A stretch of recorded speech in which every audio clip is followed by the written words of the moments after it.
量子力学一词成为当今最流行的用语，什么东西只要冠上量子两个字，仿佛就是流量密码。而2025年便是量子力学诞生100周年的纪念年。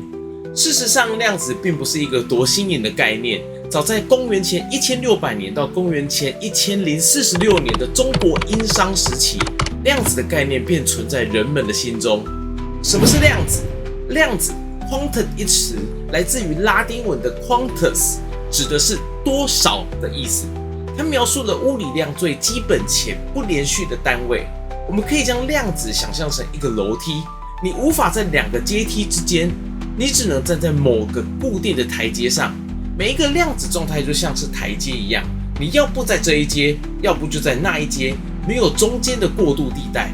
这种台阶式的变化，正是量子世界中的不连续特征。这是非常违反日常直觉的，因为我们平常所经历到的世界是具有连续性的，像是在平滑的坡道上，脚是可以随意滑动的，并没有任何特定的限制。在数千年前，古希腊哲学家就提出了原子的概念。他们认为所有物质皆由不可再分割的基本单位原子所组成的，而原子的意思就是不可再分割。这就像房屋的砖块一样，每一个砖块就是房屋的基础。这个概念与现在我们对量子的理解相似。比较少人提及的是，其实在中国古代的思想家也曾有同样的量子概念。在殷商时期的甲骨文中，小这个字被写作3个小点，这些小点被分割成两边，形成一个八，代表分的概念，而中间的一点代表是最细微无法再分割的部分，这就是小的象形表现，蕴藏着量子不可分割的概念在里头。东汉学者许慎在其经典著作《说文解字》中对小字进行了解释。许慎说：“小，物之微也。”也就是说，小代表着物质的极致微小状态。这个诠释进一步说明了中国古代对于物质不可分割的思考。儒家的经典《中庸》亦有类似的思想。孔子的孙子子思在《中庸》中提到：“欲大，天下莫能载；欲小，天下莫能破。”这里的大指的是无边无际的宇宙，世界上没有任何东西能够包容它；而小指的是无法再分割的物质微点，世界上没有任何东西可以将其破坏。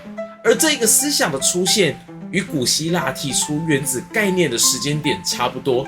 可惜的是，莫能破这个观念未能在中国受到太多的关注。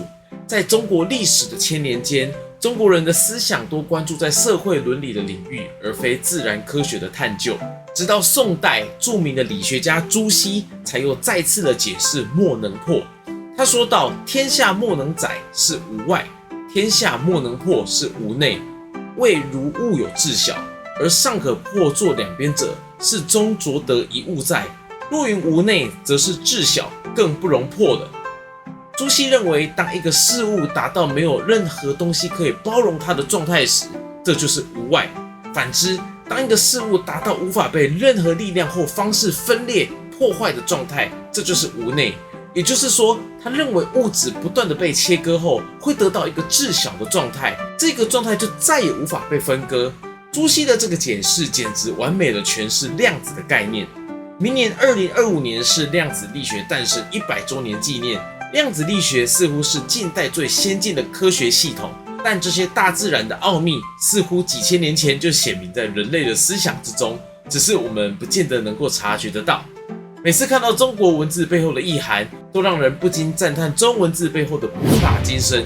你也知道什么古代的思想与量子相关吗？欢迎留言跟我们分享。